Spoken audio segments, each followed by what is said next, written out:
అచ్చ తెలుగు కథలు వినడానికి విచ్చేసిన శ్రోతలందరికీ మీ కృష్ణమ్మ కథలు ఛానల్ తరపున స్వాగతం, సుస్వాగతం. ఈ వీడియోలో మీరు శ్రీ ఎం వెంకటేశ్వరరావు గారి నవల ఎలమావి తోట 9వ భాగాన్ని వినబోతున్నారు. ఇప్పటి వరకు జరిగిన కథను వినని వారి కోసం మొదటి 8 భాగాల వీడియో లింకులను డిస్క్రిప్షన్లో ఉంచడం జరిగింది. ఇక కథలోకి వెళ్ళిపోదామా? సుబోధిని జూనియర్ కళాశాల ఇతర ప్రైవేట్ కళాశాలల కంటే ప్రత్యేకంగా ఉండాలన్న రఘు మిత్ర బృందం తపనంతా కాలేజీ ఎంట్రన్స్ నుండి క్లాస్ రూమ్ వరకు కొట్టొచ్చినట్టు కనిపిస్తోంది. ఎంట్రన్స్లోనే సరస్వతీదేవి పెద్ద ఫోటో, క్లాస్ రూమ్స్లో ఆలోచింపజేసే సూక్తులు తెలుగులో, ఇంగ్లీష్లో రాయించారు. లెక్చరర్స్ని కలవడానికి వచ్చే పేరెంట్స్ కోసం ప్రత్యేక గది ఏర్పాటు చేశారు. ఆఫీస్ రూమ్ ప్రత్యేకంగా ఏర్పాటు చేశారు. నందకిషోర్, రఘు అడ్మిషన్స్, అడ్మినిస్ట్రేషన్స్ చూస్తున్నారు. విద్యార్థులకు ఏదో పాఠం చెప్పామా, క్లాస్ అయిపోయిందా అన్నట్టు కాకుండా ప్రతిరోజు సాయంత్రం లెక్చరర్స్తో జరిపే మీటింగ్లో ఎలా కాంపిటేటివ్ పాయింట్ ఆఫ్ వ్యూలో విద్యార్థులకు బోధించాలని బోధనా సిబ్బందికి చెప్పేవాళ్లు. అకౌంటబిలిటీ, ఆన్సరబిలిటీ ఉండాలని ప్రతిరోజు ఫీడ్బ్యాక్ ఇవ్వాలన్న పద్ధతి ప్రవేశపెట్టారు. ప్రత్యేక పాఠ్యపుస్తకాలు ముద్రించాలని నిర్ణయించారు. హాస్టల్ వసతులు, ఆహార నాణ్యత, హాస్టల్ సెక్యూరిటీ ఏర్పాటు చేశారు. హాస్టల్ స్టూడెంట్స్ క్రమశిక్షణ, స్టడీ టైం చూసుకోవడానికి ఫ్లోర్ లీడర్స్, వార్డెన్లను ఏర్పాటు చేశారు. ఈ విషయాలన్నీ ప్రతిరోజు రఘు ప్రత్యేకంగా పరిశీలిస్తున్నాడు. చుట్టుపక్కల 10 గ్రామాల్లో ప్రభుత్వ పాఠశాలల్లో చదివి 10వ తరగతి అధిక మార్కులు సాధించిన విద్యార్థికి ఇంటర్మీడియట్ ఫస్ట్ ఇయర్లో ఫ్రీ అడ్మిషన్, హాస్టల్ వసతి కల్పించారు. రఘు ఇంట్లో గడిపే సమయం కంటే కాలేజీలో గడిపే సమయమే ఎక్కువైంది. కస్తూరి పగలంతా ఇంట్లో ఉండకుండా సమ్మర్ హాలిడేస్కి రమ్య, సౌమ్య వచ్చారు. కస్తూరి ఎగ్జామ్స్కి ప్రిపేర్ అవుతోంది. నెలలు పెరుగుతుండడంతో అలసటగా ఉంటోంది. రఘు రాత్రి 10 గంటల తర్వాత ఇంటికొస్తున్నాడు. ఉదయం 8 గంటలకు కాలేజీకి వెళ్ళిపోతున్నాడు. వారం మొత్తం మీద ఆదివారం ఒక్కరోజు మధ్యాహ్నం నుండి ఇంట్లో ఉంటున్నాడు. చలపతి, శారద పిల్లల దగ్గరకొచ్చి 2 రోజులుండి వెళ్లారు. స్కూళ్ళు, కాలేజీలు ప్రారంభించే నాటికి సుబోధిని కాలేజీలో 100కు పైగా విద్యార్థులు జాయిన్ అయ్యారు. డే స్కాలర్స్ ఎక్కువ మంది కాగా హాస్టల్లో 10 మంది మాత్రమే చేరారు. గర్ల్స్ హాస్టల్లో 8 మంది చేరారు. కస్తూరికి 6వ నెల వచ్చిన 2వ రోజు నుండి ఎగ్జామ్స్ మొదలయ్యాయి. రోజు ఎగ్జామ్ హాల్ దగ్గరికి ఆటోలో తీసుకెళ్లి పరీక్ష అయ్యాక తిరిగి తీసుకొచ్చే విధంగా ఆటో ఏర్పాటు చేశాడు రఘు. వారం రోజుల్లో కస్తూరి పరీక్షలు పూర్తయ్యాయి. ఆ రోజు రమ్య, సౌమ్య వైజాగ్ వెళ్ళిపోయారు. 20 రోజులు సందడి సందడిగా ఉన్న ఇల్లు ఒక్కసారిగా మోగబోయినట్టు అనిపించింది కస్తూరికి. సౌమ్య పెయింటింగ్స్ వేస్తుంటే ఇంట్రెస్ట్గా చూసేది. రమ్య ఏదో ఒక విషయం గురించి మాట్లాడుతూ కబుర్లు చెబుతుండేది. సినిమాల నుండి రాజకీయాల వరకు ఏ విషయం మీదైనా అనర్గళంగా మాట్లాడుతుంది రమ్య. ముగ్గురిలో తక్కువగా మాట్లాడేది సౌమ్య ఒక్కతే. ముగ్గురూ కలిసి 2 సార్లు మ్యాట్నీ సినిమాకి వెళ్లారు. రమ్య తన ఫెయిల్యూర్ లవ్ స్టోరీ ఇంట్రెస్టింగ్గా, కామెడీగా ఓ రోజంతా చెప్పింది. సౌమ్య తనకి ఇంకా అంతటి అదృష్టం కలగలేదని వాపోయింది. అదేంటో నన్ను, నా అందాన్ని చూసి ఒక్క మగాడు ధైర్యం చేయట్లేదు అంది. అసలు నీకు మా అన్నయ్యకి సోగ్గాడు సినిమా పాటలాగా చెట్టు మీద కాయను, సముద్రంలో ఉప్పును ఎలా కలిపావు అంది రమ్య. అదంతా మీ అన్నయ్యని అడుగు అంది కస్తూరి. ఆ, తప్పించుకోకు, నీకిష్టం లేకుండానే చేసుకున్నావా అని. కాదు, కలిపింది నేను కాదు, మీ అన్నయ్య. నేనెక్కడో మారుమూల మామిడి తోటలో ఉంటే తనే వచ్చి ఏమీ తెలియని నన్ను చూసిన దగ్గర్నుంచి మీ అన్నయ్య అని సగంలో ఆపేసి లేచి నిలబడ్డది. పూర్తిగా చెప్పేళ్ళు అంది రమ్య. ఆ తర్వాత కథ నేను చెప్తాను. రఘు గొంతు వినిపించేసరికి రమ్య, సౌమ్య తల తిప్పి చూశారు. అన్నయ్య అన్నారిద్దరూ ఆశ్చర్యంగా ఒకేసారి. అప్పటికే మధ్యాహ్నం అవడంతో రమ్య, సౌమ్య రండి అన్నం తిందాం అని కస్తూరి పిలిచింది. ఇప్పుడు ఒక్కతే అన్నం ముందు కూర్చున్న కస్తూరికి అన్నం తినబుద్ధి కాలేదు. ఆ సమయంలో రఘు వస్తే బాగుండు అనుకుంది. అతను రాలేదు. ఏదో తిన్నాననిపించి లేచింది. రఘుతో మాట్లాడాలనిపించి ఫోన్ చేసింది. ఆ సమయంలో రఘు కొత్త అడ్మిషన్స్తో బిజీగా ఉన్నాడు. ఫోన్ కూడా లిఫ్ట్ చేయలేదు. 10 నిమిషాల తర్వాత కస్తూరి మళ్ళీ ఫోన్ చేసింది. ఈసారి ఫోన్ తీసి, చెప్పు కస్తూరి, అన్నం తిన్నారా? ఇదెప్పుడు నేను నిన్ను అడిగే ప్రశ్న కదా, అడగలేదు కదా అంది కస్తూరి. సారీ, తిన్నావా? నేను బిజీగా ఉన్నాను, కాసేపు అయ్యాక నేనే ఫోన్ చేస్తాను. కాలేజీ వ్యవహారాలతో రఘు క్షణం తీరిక లేకుండా మారిపోయాడు అనుకుంది. మంచం మీద పడుకుని పుస్తకం చదువుతూనే కళ్ళు మూసుకుంది. పగటి కలలో ఎంవీఎల్ మాస్టారు నీళ్ల తొట్టివైపు కూర్చుని పాఠం చెప్తుంటే ఆయన్నే చూస్తూ కూర్చుంటే సడన్గా, ఇప్పుడేం చెప్పాను అని అడిగారు. మీలోని మానవత్వాన్ని అంది. ఏంటి? కంగారుగా, మను చరిత్రలో పద్యం అంది. చెప్పు. అటజని కాంచె భూమి సురుడంబర చుంబి శిరస్సరజ్జరీ అంది. మొత్తం చెప్పగలవా? ఈసారి మీరొచ్చేసరికి బాగా చదివి చెప్తాను మాస్టారు అంది. కల కంటిన్యూ అవ్వకుండానే కాలింగ్ బెల్ మోగేసరికి ఆ ప్రభావంతోనే మెల్లగా లేచి వెళ్లి తలుపు తీసింది. ఎదురుగా కనిపించిన తల్లిదండ్రిని చూసి, రండి నాన్న, అమ్మా రా అంది. ఆరోగ్యం ఎలా ఉంది తల్లి అని నర్సయ్య అంటే, పిల్ల మెత్తబడ్డ టౌపట్టంలా అని లోపలికొచ్చి కస్తూరి చెయ్యట్టుకుంది సుశీల. రాత్రి 9 గంటలకొచ్చాడు రఘు. ఇంట్లో అత్తమామల్ని చూసి ఊపిరి పీల్చుకున్నాడు. ఎప్పుడొచ్చారు మీరు? బావున్నారా అడిగాడు. సాయంత్రం వచ్చాం బాబు, మీరు బావున్నారా అన్నాడు నర్సయ్య. కాలేజీలో కొంచెం బిజీ, ఈ మధ్యనే పెట్టాం కదా అన్నాడు రఘు. బాబు, వచ్చే వారం కస్తూరికి 7వ నెలొస్తుంది. సీమంతం చేసి పురిటికి మా ఇంటికి తీసుకువెళ్తాం అంది సుశీల. అక్కడికంటే ఇక్కడే మంచి ఆస్పత్రులున్నాయి కదా. నొప్పులొచ్చినా ఆస్పత్రికి తీసుకెళ్లాలన్నా సరైన వస్తువులు లేవు కదా అక్కడ. కస్తూరికి తోడుగా అత్తమ్మనిక్కడుంచి ఈ 2 నెలలు మీరే కాస్త ఇబ్బంది పడాలి. నేను కాలేజీకి వెళ్ళాలి. మా అమ్మ రావడానికి వీలు పడదు. మీరే అడ్జస్ట్ అవ్వాలి అన్నాడు రఘు. నర్సయ్య సుశీల మొహాలు చూసుకున్నారు. రఘు స్నానానికెళ్ళాడు. కస్తూరి తల్లితో, అత్తమ్మ వస్తే అక్కడ గడవడం కష్టం నాన్నా. నువ్వు చిన్న ఈ 2 నెలలు కాస్త సర్దుకోండి, మధ్య మధ్యలో వచ్చిపోవచ్చు అంది. సర్లే, అట్టాగే కాని అన్నాడు నర్సయ్య. రఘు నర్సయ్య భోంచేస్తుంటే, అత్తమ్మా, మీరుంటే నాకు ధైర్యంగా ఉంటుంది మా ఇద్దరికి అన్నాడు. అట్టాగే కానివ్వండి బాబు, ఆ అమ్మాయి కంటే ఎక్కువేంటి? అమ్మయ్య, ఇప్పుడు నెమ్మదిగా ఉంది నాకు అన్నాడు రఘు. మరుసటి రోజు ఉదయాన్నే నర్సయ్య సుశీల బయలుదేరుతూ 2 రోజుల్లో సుశీలను పంపుతానని, 7వ నెల రాగానే సీమంతం చేద్దామని మంచి రోజు చూపించి రఘు అమ్మా నాన్నలకు కూడా తెలియజేస్తానని రఘుతో నర్సయ్య చెప్పాడు. అలాగే మావయ్య, నేనమ్మా నాన్నలతో మాట్లాడతాను అన్నాడు రఘు. నరసయ్య సుశీల బయలుదేరి వెళ్ళిపోయారు. వాళ్లు వెళ్ళాక రఘు కాలేజీకెళ్లాడు. కాలేజీలో ఇంటర్ ఫస్ట్ ఇయర్లో జాయిన్ అయిన విద్యార్థుల్ని 4 బ్యాచ్లుగా చేశారు. ప్రతి బ్యాచ్కి ఓ ఇన్ఛార్జ్ లెక్చరర్ని నియమించారు. మొదటి 4 వారాల టెస్టుల్లో వచ్చిన మార్కులను బట్టి స్టూడెంట్స్ని షఫిల్ చేశారు. 6 నెలలు పూర్తయ్యేసరికి ఉన్న విద్యార్థుల పెర్ఫార్మెన్స్ను బట్టి ఒక కోర్ బ్యాచ్ తయారు చేశారు. ఆ బ్యాచ్కి సీనియర్ లెక్చరర్స్ని పంపి వాళ్లకి ప్రత్యేక కోచింగ్ ఇచ్చేవాళ్లు. PME, pre medical exam, engineering entrance ఎగ్జాముల మీద శ్రద్ధ చూపించేవాళ్లు. టెక్స్ట్ బుక్స్ ఆధారంగా తమ కాలేజీ కోసం ఎగ్జామినేషన్ పాయింట్ ఆఫ్ వ్యూలో ప్రత్యేక పుస్తకాలు తయారు చేసి ప్రింట్ చేయించి విద్యార్థులతో వాటిని చదివించడం ఆరంభించారు. మార్కులు తక్కువ వచ్చిన విద్యార్థులను మెరుగుపరిచే బాధ్యత ఆయా సబ్జెక్ట్స్ చెప్పిన లెక్చరర్స్ బాధ్యత వహించాలని, మార్కులు పెరిగే విధంగా కష్టపడాలనే అంశం ప్రధానంగా ఉండేది. కస్తూరి సీమంతానికి వైజాగ్ నుండి చలపతిరావు కుటుంబం వచ్చారు. అడవినెక్కలం నుండి సురేష్ కుటుంబంతో వచ్చాడు. నరసయ్య, చిన్న వచ్చారు. రఘు ఫ్రెండ్స్ ఫ్యామిలీలతో వచ్చారు. రమ్య, సౌమ్య హడావుడి చేస్తూ ముందు రూము డెకరేట్ చేశారు. చలపతిరావు, శారద వచ్చిన వారిని రిసీవ్ చేసుకున్నారు. సీమంతం కార్యక్రమం ముగిశాక రఘు మిత్రులకి ఆ రాత్రికి భోజనం ఏర్పాటు చేశాడు. ఆ సందర్భపు జ్ఞాపకాలుగా సౌమ్య తనతో తెచ్చిన కెమెరాలో ఫోటోలు తీసింది. నరసయ్య, సుశీల తమ జీవితంలో ఎన్నడూ చూడని సంబరాన్ని చూసి సంతోషపడ్డారు.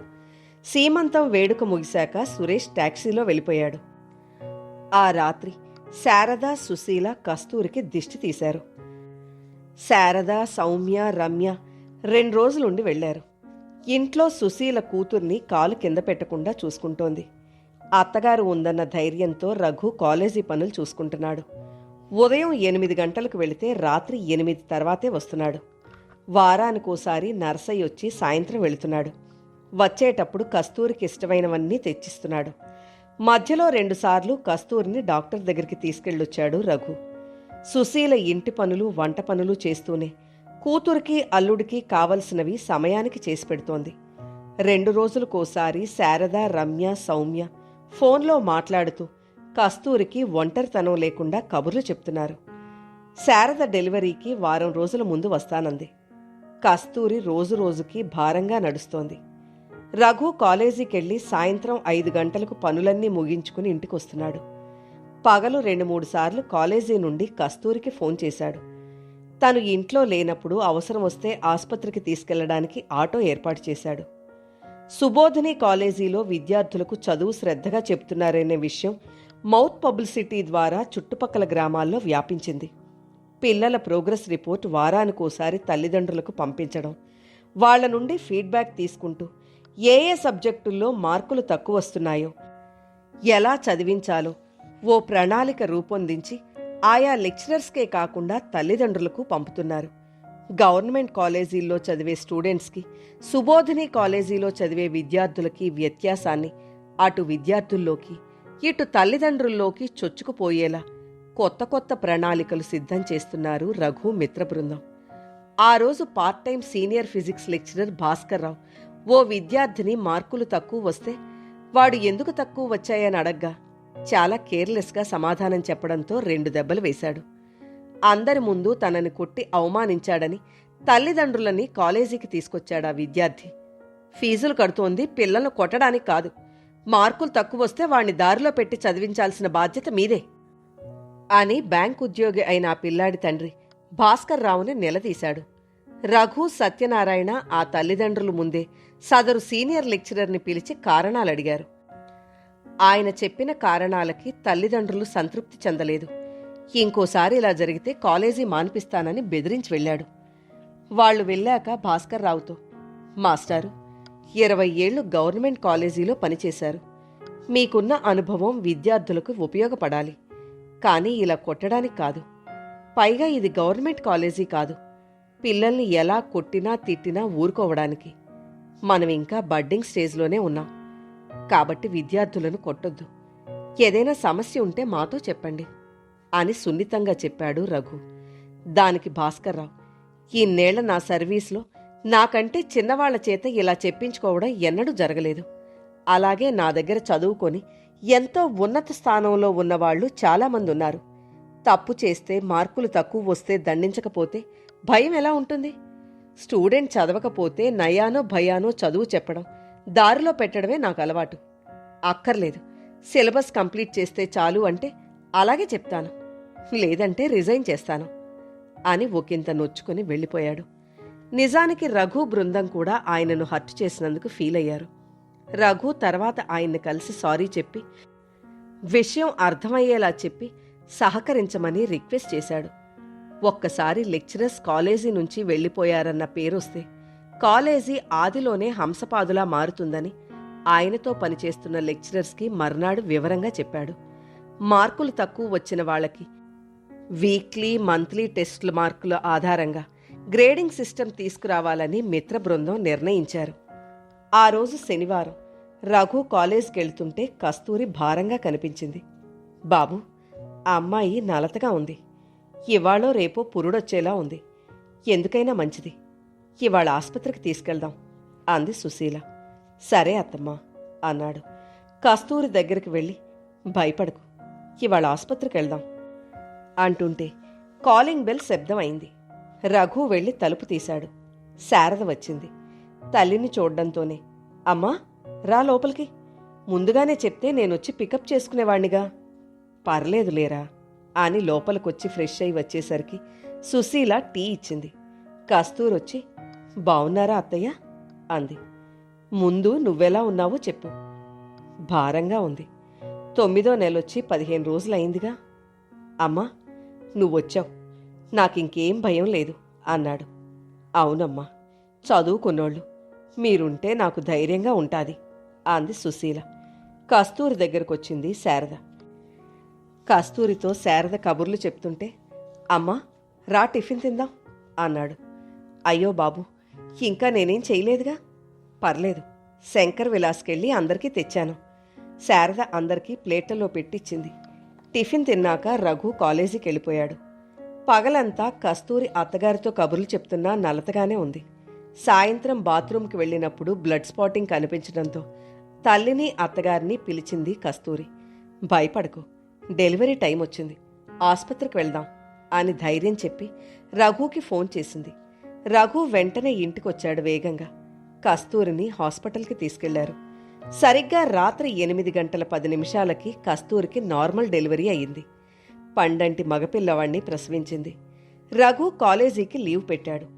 3 రోజులు హాస్పిటల్లో ఉన్న తర్వాత 4వ రోజు డిశ్చార్జ్ చేశారు. 21వ రోజున బారసాల. నరసయ్య చిన్న, నరసయ్య చెల్లెలు సుశీల తమ్ముడు వచ్చారు. రఘు వైపు బంధువులు వచ్చారు.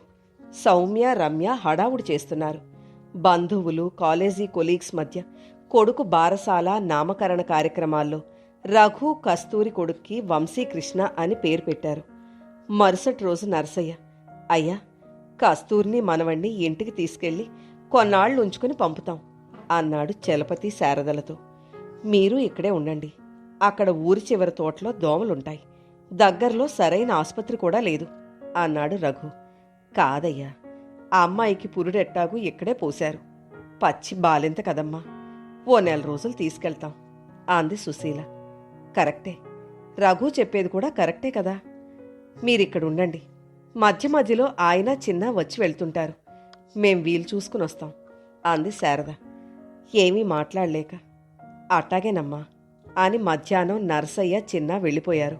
మరుసటి రోజు చలపతి కుటుంబం వైజాగ్ వెళ్ళిపోయారు. సుశీల తల్లిని బిడ్డని కంటికి రెప్పలా చూసుకుంటోంది. రఘు నిశ్చింతగా కాలేజీ వ్యవహారాలు చూసుకుంటున్నాడు. ఫిజిక్స్ సీనియర్ లెక్చరర్ భాస్కర్రావు, ఆయనతో పాటు ప్రభుత్వ కళాశాలలో పనిచేసే జువాలజీ లెక్చరర్ స్టీఫెన్, ఇద్దరూ సుబోధినిలో పార్ట్ టైం లెక్చరర్స్గా సాయంత్రం 6 నుండి 9 వరకు క్లాసులు తీసుకుంటున్నారు. స్టూడెంట్స్ని మార్కులు తక్కువగా వచ్చాయని 2 దెబ్బలేస్తే అని జరిగిందంతా స్టీఫెన్తో చెప్పాడు భాస్కర్రావు. చూడండి మాస్టారు, మనకు ప్రభుత్వం ఇస్తున్న జీతాలతో పోలిస్తే ఇక్కడ మనం తీసుకునేదానికి 3 రెట్లు ఎక్కువ ఇస్తున్నారు. కాబట్టి రిజైన్ చేస్తాను అది ఇది అనకండి. వచ్చామా, చెప్పామా, వెళ్ళామా అన్నట్టు మనల్ని మనం మార్చుకోవాలి. ఇన్నేళ్లు మనకు బయట ప్రపంచం తెలీదు, ప్రైవేట్ కాలేజీల గొడవ తెలీదు. కాబట్టి ఇవన్నీ కొత్తగా ఉన్నాయి. కాలంతో పాటు మనము అడ్జస్ట్ అయి 4 రాళ్లు వెనకేసుకునే అవకాశం ఇది అన్నాడు. అలాగే మాస్టారు అన్నాడు భాస్కర్రావు. ఆ రోజు వీక్లీ మంత్లీ టెస్టుల మార్కులను బట్టి స్టూడెంట్స్ సెక్షన్లు మార్చారు. భాస్కర్రావుతో గొడవ పడిన పేరెంట్ వచ్చి స్టూడెంట్ మొదట ఏ సెక్షన్లో ఉండేవాణ్ణి సి సెక్షన్కి మార్చారు. దాంతో మళ్ళీ పేరెంట్స్ వచ్చి రఘుని కలిశారు. సార్, మొదటే చెప్పాం, స్టూడెంట్స్ పెర్ఫార్మెన్స్ని బట్టి షఫిల్ చేస్తుంటాం. నెక్స్ట్ మంత్ మంచి మార్కులు వస్తే మళ్ళీ ఏ సెక్షన్కి మారుస్తాం. దీనివల్ల వాడిలో పోటీతత్వం పెరుగుతుంది, బాగా చదువుతాడు అంటూ కన్విన్స్ చేసి పంపాడు.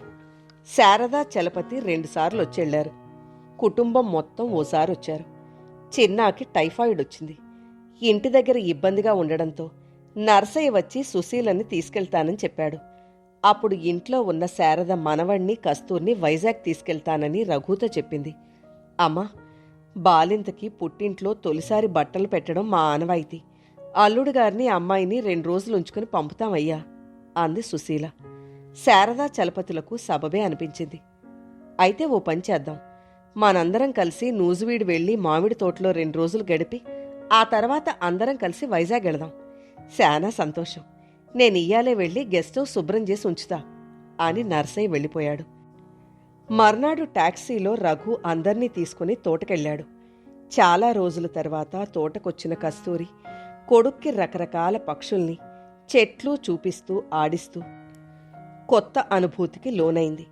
ఇంట్లో పెట్టెలో పాత పుస్తకాలు చూస్తుంటే కస్తూరి దృష్టి మోటార్ పంపు తొట్టి వైపు మళ్ళింది. క్షణంలో ఎంవీఎల్ మాస్టారు దానిమీద కూర్చొని పాఠం చెప్తున్నట్టు అనిపించింది. మనసు అవ్యక్త బాధతో మూలిగింది. అంతలో రఘు పిలవడంతో బయటకొచ్చింది. వాళ్లున్న 2 రోజులు నరసయ్య, సుశీల వాళ్ల పరిధిలో మర్యాదగా చూసుకోవడం కోసం హైరాణ పడుతుంటే, ఎక్కువ హడావుడి చేయకయ్యా, మేం మామూలు మనుషులమే అన్నాడు చలపతి. అదేం లేదయ్యా అని నవ్వేశాడు నరసయ్య. సుశీల తనకు తెలిసిన పద్ధతిలో రుచికరంగా వంటలు చేస్తూ క్షణం తీరిక లేనట్టు బిజీగా గడుపుతోంది. చిన్నాకి జ్వరం తగ్గి నీరసంగా ఉన్న అక్క దగ్గర, మేనల్లుడి దగ్గరే ఉంటున్నాడు. మొత్తానికి తోట నుండి కాలు బయటకి కదపకుండా 2 రోజులు 2 క్షణాల్లా గడిపారు. అల్లుడికి, కూతురికి, చలపతికి, శారదలకి బట్టలు తెచ్చాడు నరసయ్య. మనవడికి చిన్న బంగారు ఉంగరం తొడిగారు నరసయ్య దంపతులు. అక్కడి నుండి వైజాగ్ వెళ్లి 2 రోజులుండి రఘు వచ్చేశాడు. కోడల్ని, మనవడిని 10 రోజులుంచుకొని పంపుతామన్నారు శారద, చలపతి. మనవడికి బంగారు గొలుసు చేయించాడు చలపతి. సమయం దొరికితే చాలు మనవడితో ఆటలు ముచ్చట్లతో గడుపుతున్నాడు. రమ్య, సౌమ్యలు ముద్దుగా ఉన్న మేనల్లుణ్ణి గారాబం చేయటంతో పోటీ పడుతున్నారు. 10 రోజుల తర్వాత రఘు వచ్చి కస్తూరిని, కొడుకుని తీసుకెళ్లాడు. కస్తూరికి సహాయంగా ఉండడానికి ఓ పని మనిషిని ఉదయం నుండి సాయంత్రం వరకు ఉండేటట్టు ఏర్పాటు చేశాడు. రఘు కాలేజీలో లెక్చరర్స్కి, స్టూడెంట్స్కి, అడ్మినిస్ట్రేషన్కి మధ్య అవగాహన ఏర్పడడం మొదలైంది. హాఫ్ ఇయర్లీ పరీక్షల ర్యాంకుల ప్రకారం స్టూడెంట్స్ని సెక్షన్స్ మార్చారు. బాగా చదువుతున్న స్టూడెంట్స్ 15 మందితో టాపర్స్ బ్యాచ్గా వేరు చేశారు. వాళ్లకి ప్రత్యేకమైన కోచింగ్, అదనపు సిలబస్ ఏర్పాటు చేశారు. రఘు, నందకిషోర్, ధనపాల్, సత్యనారాయణ క్లాసులు చెప్పకుండా కాలేజీ వ్యవహారాలు మాత్రమే చూసుకుంటున్నారు. సత్యనారాయణ హాస్టల్ వసతులు, భోజనం నాణ్యతలతో పాటు ఫ్లోర్ మేనేజర్లు, వాచ్మెన్లు, వార్డెన్లపై సూపర్వైజ్ చేస్తున్నాడు. రఘు కాలేజీ మొత్తం అడ్మినిస్ట్రేషన్ చూస్తుంటే నందకిషోర్ టీచింగ్ స్టాఫ్ వ్యవహారాలు చూస్తున్నాడు. ధనపాల్ ఎగ్జామినేషన్ వ్యవహారాలు చూస్తున్నాడు. కస్తూరి BA డిగ్రీ పాస్ అయింది. కొడుకుతోనే రోజంతా గడుపుతోంది. పని మనిషి వరమ్మ బాబుకి నీళ్లు పోయడం, ఇంటి పనులు చేయడంలో సహాయపడుతుంది. రఘు రాత్రిపూట కొడుకుతో కబుర్లు చెప్తూ ఆడిస్తాడు. ఆ రోజు రాత్రి, నేను MA చదువుతాను అంది పక్కన పడుకున్న రఘుతో కస్తూరి. ఇప్పుడు అవసరమా? బాబుకి నువ్వు ఈ సమయంలో ఎంతో అవసరం. ఎలా కుదురుతుంది? మనసుంటే మార్గం ఉంటుంది. గ్యాప్ వస్తే మళ్ళీ కుదరదు. అమ్మ ఉంటుంది.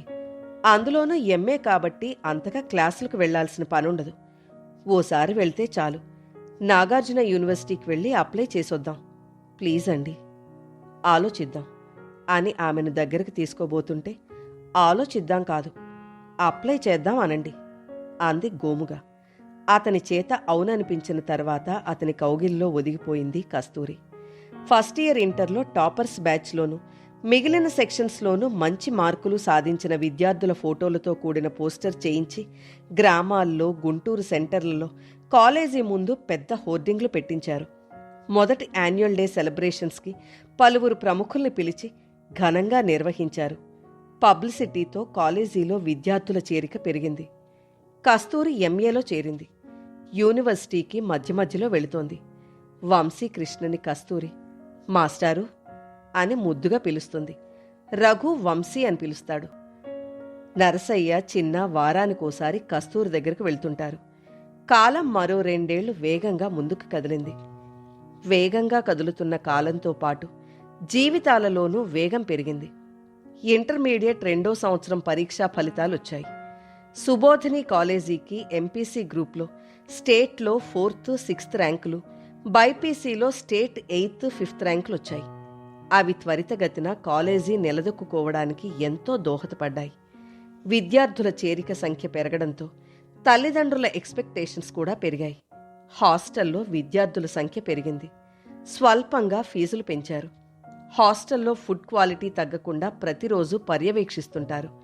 టీచింగ్, నాన్ టీచింగ్ స్టాఫ్ సంఖ్య కూడా పెంచారు. ఆ సంవత్సరం 10వ తరగతిలో స్టేట్ ఫస్ట్ ర్యాంక్ జిల్లా పరిషత్ హైస్కూల్ ఆగిరిపల్లిలో చదివిన పేద విద్యార్థికి వచ్చింది. ఆ వార్త తెలియగానే నలుగురు మిత్రులు ఆగిరిపల్లి వెళ్లి ఆ విద్యార్థి తల్లిదండ్రులను కలిశారు. కూలి పనులు చేసుకునే వెంకటయ్య, గౌరమ్మ కొడుకు నాగప్రసాద్ను చూసి వాళ్లతో మాట్లాడి వాడికి చదువు, హాస్టల్ ఫ్రీగా చెప్తామని, తమ కాలేజీలో చదివిస్తే వాడి భవిష్యత్తుకి భరోసా కల్పిస్తామని చెప్పారు. ఆ మాత్రం ఆసరాకి పొంగిపోయిన నాగప్రసాద్ తల్లిదండ్రులు 2 రోజుల తర్వాత కొడుకుని తీసుకుని గుంటూరు తీసుకొచ్చి సుబోధిని కాలేజీలో చేర్చారు. వాడికి హాస్టల్ కూడా పైసా ఖర్చు లేకుండా చేర్చుకున్నారు మిత్ర బృందం. ఆ రోజు ఆదివారం కాలేజీకి స్టేట్ ర్యాంకులు వచ్చిన సందర్భంగా టీచింగ్, నాన్ టీచింగ్ స్టాఫ్కి కాలేజీలో లంచ్ ఏర్పాటు చేశారు. కష్టపడి పనిచేసే ప్రతి వారికి గుర్తింపు కల్పిస్తామని లంచ్ తర్వాత జరిగిన మీటింగ్లో చెప్పి ఆ సందర్భంగా అందరికీ ఇన్సెంటివ్స్ అనౌన్స్ చేశారు. కాలేజీ అభివృద్ధి చేయడంలో భాగంగా ప్రతి స్టూడెంట్తో రఘు ప్రత్యేక అనుబంధం ఏర్పడడం కోసం తరచూ క్లాసులకు వెళ్తాడు. మొదటి బ్యాచ్ విద్యార్థులకి ఇంటర్ 2వ సంవత్సరం కావడంతో టాపర్స్ బ్యాచ్ మీద ఎక్కువ శ్రద్ధ పెట్టారు. వాళ్లకి ప్రత్యేకంగా క్వశ్చన్ బ్యాంక్ తయారు చేసి ఇచ్చేవాళ్లు. వాళ్లకి కోచింగ్ అవర్స్ కూడా ఎక్కువగానే ఉండేవి. ప్రతిరోజు రఘు ఇంటికొచ్చేసరికి రాత్రి 9 అవుతోంది. కొడుకుతో కాసేపు ఆడుకుని కస్తూరితో కబుర్లు చెప్పి భోంచేసి పడుకునేసరికి రాత్రి 11 అవుతుంది. రఘుకి 24 గంటలు కాలేజీ ధ్యాసే. అన్నం తినేటప్పుడు, ఆఖరికి పడుకునేటప్పుడు కూడా కాలేజీ విషయాలే చెప్తుంటే కస్తూరికి చిరాకేసేది. కాసేపు కాలేజీ కబుర్లాపి మరేదైనా చెప్పండి అనేది. అయితే నువ్వు చెప్పు. ఎంఏ గురించి, క్లాసుల గురించి చెప్తుంటే పరధ్యానంగా వినేవాడు. ఆఖరికి భార్య సినిమాకు తీసుకెళ్లమని అడిగినా రేపు మా పని వాయిదా వేసే పరిస్థితి ఏర్పడింది. స్టార్టింగ్లో కొన్నాళ్లు కష్టపడాలి, కష్టపడితేనే ఫలితం ఉంటుంది అనేవాడు. ఎలాగైనా ఇంటర్ 2వ సంవత్సరం పరీక్షల్లో ఎక్కువ ర్యాంకులు సాధించాలన్న కసితో టాపర్స్ బ్యాచ్పై ఎక్కువ శ్రద్ధ చూపించేవాళ్లు. ముఖ్యంగా హాస్టల్లో ఉండే విద్యార్థుల స్టడీ అవర్స్లో ఖచ్చితంగా చదివేలా ఫ్లోర్ లీడర్స్ చూసుకునే ఏర్పాట్లు చేశారు. కస్తూరి పరీక్షలు రాసింది. 4 రోజులు కాలేజీకి సెలవులు రావడంతో రిలీఫ్ కోసం కస్తూరిని తీసుకుని వైజాగ్ వెళ్లాడు రఘు. కుటుంబంతో కలిసి భువనేశ్వర్ వెళ్లారు. పూరీ జగన్నాథ్ స్వామి ఆలయం, కోణార్క్ సూర్య దేవాలయం చూసి 3వ రోజుకి వైజాగ్ వచ్చారు. ఆ 4 రోజులు కస్తూరికి కాలేజీ గురించి ఒక్క మాట కూడా చెప్పలేదు. చలపతి, శారద, రమ్య, సౌమ్యలు వంశీని ఎత్తెత్తుమానంగా చూసుకున్నారు. కస్తూరికి ప్రయాణం ఎంతో రిలీఫ్ ఇచ్చింది. 4వ రోజు బయలుదేరి గుంటూరు వచ్చేశారు. ఆ సమయంలోనే టీవీ మన దేశంలో మార్కెట్లోకి విస్తృతంగా వస్తున్న సమయం. కాలేజీ ఆడిటోరియం గదిలో బాయ్స్ హాస్టల్లో, గర్ల్స్ హాస్టల్లో ఏర్పాటు చేశారు. విద్యార్థుల్లో మానసిక ఒత్తిడి తగ్గడానికి వారానికో మారు టీవీ ప్రోగ్రాములు చూపించే ఏర్పాట్లు చేశారు. తల్లిదండ్రులు పిల్లల మీద ఖర్చు పెట్టే ప్రతి రూపాయికి న్యాయం జరుగుతున్నట్టు ప్రోగ్రాములు ఏర్పాటు చేయడంలో భాగంగా ప్రతి 3 నెలలకి కాలేజీ తరపున బస్సు ఏర్పాటు చేసి ఓ ఆదివారం ఔటింగ్కి తీసుకెళ్లేవాళ్లు. లెక్చరర్స్కి టార్గెట్ ఫిక్స్ చేసి పూర్తి చేసిన వాళ్లకి దాని ఆధారంగా జీతాలివ్వడం మొదలుపెట్టారు. దాంతో కాలేజీలో అప్పుడే పోస్ట్ గ్రాడ్యుయేషన్ కంప్లీట్ చేసిన జూనియర్ లెక్చరర్స్ జాయిన్ అవ్వడం, వారి ప్రతిభకి తగినట్టు జీతాలివ్వడం మొదలుపెట్టారు. కాలేజీ ప్రారంభించిన 2వ సంవత్సరానికి గుర్తింపు తీసుకురావడంలో మిత్ర బృందం 4 కష్టపడుతున్నారు. కస్తూరి ఎంఏ ఫస్ట్ ఇయర్ రిజల్ట్స్ వచ్చాయి. అన్ని సబ్జెక్టుల్లో పాస్ అయింది. కానీ ఒక సబ్జెక్టులో పాస్ మార్కుల కంటే తక్కువ వచ్చాయి. కస్తూరి ఫీల్ అవుతుంటే రఘు ఆమెను ఓదార్చి మరో ప్రయత్నంలో క్లియర్ చేయొచ్చు అని ధైర్యం చెప్పాడు. అయినా తప్పు నీది కాదు, వీడిది అన్నాడు కొడుకుని వళ్ళో కూర్చోబెట్టుకుంటూ. మధ్యలో వాడేం చేశాడు నేను సరిగా రాయకపోతే? వీడు నిన్ను సరిగా చదవనీయకుండా తొందరపడి ముందే వచ్చేశాడు కదా అని కస్తూరిని దగ్గరకు తీసుకున్నాడు. ఈ తప్పు మాత్రం మీదే అంది కస్తూరి నవ్వుతూ. ఇంటర్ సెకండ్ ఇయర్ స్టూడెంట్స్కి ప్రిపరేషన్ హాలిడేస్లో మిత్రులు 4 టాపర్స్ బ్యాచ్కి క్లాసులు తీసుకుంటారు. ఏ విద్యార్థి ఎక్కడ ఏ సబ్జెక్టులో వీక్గా ఉన్నాడో చూసుకుంటూ వాళ్ళకి ప్రత్యేక శిక్షణ ఇస్తున్నారు. ఇంటర్ 2వ సంవత్సరం పరీక్షలు మొదలయ్యాయి. స్టూడెంట్స్కి విశ్రాంతి లేకుండా చదివిస్తూ వాళ్ళకి ఎగ్జామినేషన్ టిప్స్ చెప్తూ రాత్రి 10 గంటల వరకు 4 కాలేజీలోనే ఉంటున్నారు. ఇంటర్ 2వ సంవత్సరం పరీక్షలు రాసిన వాళ్లు హాస్టల్ నుండి ఇళ్లకు వెళ్లిపోయారు. మళ్లీ ఇంటర్ ఫస్ట్ ఇయర్ కొత్త బ్యాచ్గా అడ్మిషన్స్ మొదలయ్యాయి. ఆ రోజు నరసయ్య, సుశీల, చిన్న వచ్చారు. కస్తూరిని మనవణ్ణి దసరా పండక్కి తీసుకెళ్లి 2 రోజులు ఉంచుకుని పంపుతామని అన్నారు. కస్తూరి ఇష్టం, నాకు వీలు పడదు. కాలేజీలో అడ్మిషన్స్ జరుగుతున్నాయి అన్నాడు రఘు. దసరాకి ఎలాగో సెలవులుంటాయిగా, 2 రోజులు మీరు రావచ్చుగా అంది కస్తూరి. 4 రోజులు సెలవులొస్తే అడ్మిషన్స్ టైంలో నేను లేకపోతే ఎలా? నువ్వు బాబు వెళ్ళరండి, కాస్త రిలీఫ్గా ఉంటుంది. టాక్సీ మాట్లాడతాను, నలుగురు వెళుదురుగాని అన్నాడు. మరుసటి రోజు ఉదయం కస్తూరి కొడుకుని తీసుకుని పుట్టింటికి వెళ్ళింది. కాలం నిరంతర స్రవంతి, ఏదీ ఎవరికోసమూ ఆగదు. ఇప్పుడు కస్తూరిలో శారీరకంగా మానసికంగా ఎన్నో మార్పులొచ్చాయి. నరసయ్య సుశీలలలో శారీరక మార్పులు చోటు చేసుకున్నాయి. తోటలో అప్పటి పూల చెట్లు కనిపించడం లేదు. చిన్న నూజ్వీడ్ హైస్కూల్లో చదువుతున్నాడు. రోజూ బస్సులో వెళ్ళొస్తాడు. కస్తూరంత చురుకైన వాడు కాదు చిన్న, ఆకతాయితనం ఎక్కువ. సుశీలకి నడున్నొప్పి మోకాళ్ళ నొప్పులు. ఈ మధ్య తరచూ అనారోగ్యంగా ఉంటోంది. నరసయ్య తోట పనులు ఒక్కడే చేయాల్సొస్తోంది. వంశీ కృష్ణయ్య నరసయ్య దగ్గరికి వెళ్తాడు. సుశీలను చూస్తే ఏడుస్తాడు. చిన్న వాణ్ణి ఎత్తుకొని తోటంతా తిప్పేవాడు. రాత్రి 10 తర్వాత రఘు ఫోన్ చేసేవాడు. కాలేజీ విషయాలు, అడ్మిషన్లు, హాస్టల్లో జరిగిన విషయాలు చెప్తుంటే అవి తప్ప మరేదైనా మాట్లాడమని అనేది. ఓ రోజు నూజ్వీడు వెళ్లి డిగ్రీ క్లాస్మేట్స్ని కలిసొచ్చింది. దసరా పండుగ రోజు ఉదయం 9 గంటలకు వచ్చాడు రఘు. కస్తూరి ముఖంలో వెలుగు. రానన్నారుగా అంది. ఉండలేక వచ్చాను అన్నాడు. తండ్రిని చూసి వంశీ మీద కురికాడు. ఆ రోజు ఉండి మరుసటి రోజు కస్తూరిని బాబుని తీసుకుని టాక్సీలో గుంటూరు వెళ్ళాడు. 2 నెలల తర్వాత ఇంటర్ సెకండ్ ఇయర్ రిజల్ట్స్ వచ్చాయి.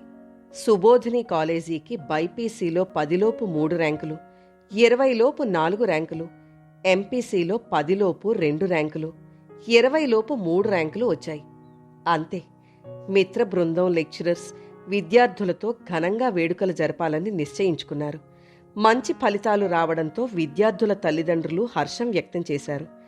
పేరెంట్స్ టీచర్స్ మీటింగ్లో తమ భవిష్యత్తు ప్రణాళికలు, విద్యార్థులపై తాము తీసుకుంటున్న శ్రద్ధతో పాటు తల్లిదండ్రులు ఎలాంటి బాధ్యతలు తీసుకోవాలో వివరించారు. తమ బంధువులు, స్నేహితుల పిల్లలు ఇంటర్లో, కాలేజీలో చేరే విధంగా ప్రోత్సహించాలని కోరారు. ఆ రోజు మీటింగ్కు వచ్చిన తల్లిదండ్రులకి కొంతమందితో స్టేజీ మీద మాట్లాడించారు. అందరికీ చిన్న చిన్న గిఫ్ట్స్ ఇచ్చి అందరికీ లంచ్ ఏర్పాటు చేశారు.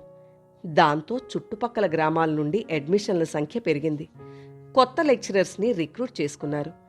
ఆదివారం 4 మిత్రులు కలిసి ఆఫీసులో మాట్లాడుకునేందుకు మీటింగ్ ఏర్పాటు చేశారు. కొత్త బ్రాంచ్ అరండల్పేటలో ప్రారంభించాలని రఘు ప్రపోజ్ చేశాడు. దానికి సత్యనారాయణ అడ్డొచ్చి, మళ్లీ బ్రాంచ్ అంటే ఫైనాన్స్ చాలా అవుతుంది కదా అన్నాడు. బ్యాంకు లోన్కెళ్దాం అన్నాడు రఘు. ఇంకో 2 సంవత్సరాల దాకా దీనిమీదే దృష్టి పెడదాం, తర్వాత ఆలోచిద్దాం అన్నాడు నందకిషోర్. మిగిలిన వాళ్ల అభిప్రాయము అదే కావడంతో రఘు సైలెంట్ అయిపోయాడు. రఘుకి మాత్రం ఆ సమయంలోనే మరో బ్రాంచ్ తెరవాలనే కోరిక బలంగా నాటుకుంది.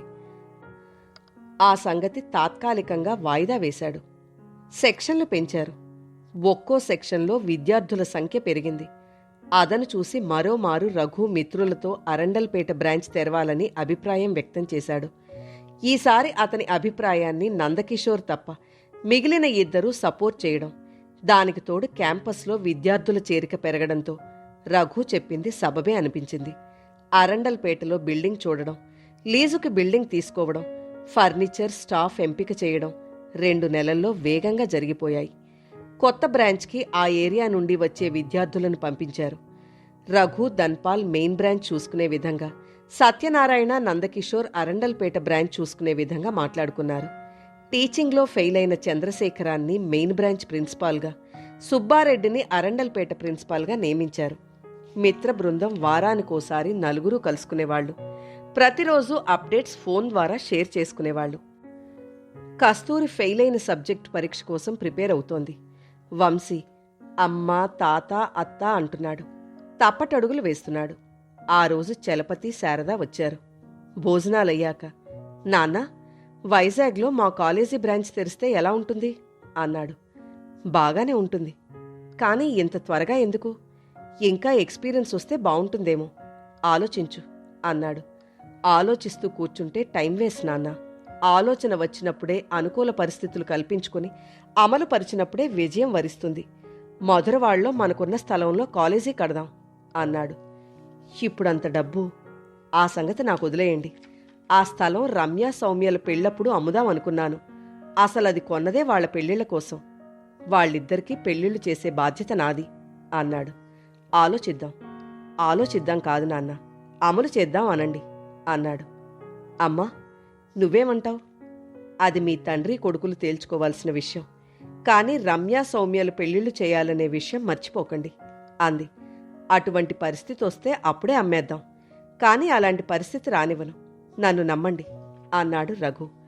కొడుకుని ఆడిస్తూ వాళ్ల సంభాషణ సైలెంట్గా వింటున్న కస్తూరి వాళ్ల మధ్య కల్పించుకోలేదు. 2 రోజుల తర్వాత చలపతి, శారద వెళ్ళిపోయారు. కథలోని తరువాయి భాగాన్ని నెక్స్ట్ వీడియోలో వినండి. కథ నచ్చితే లైక్ చేయండి. మీరు లైక్ చేయడం వల్ల మరింత మందికి ఈ కథలు చేరతాయి.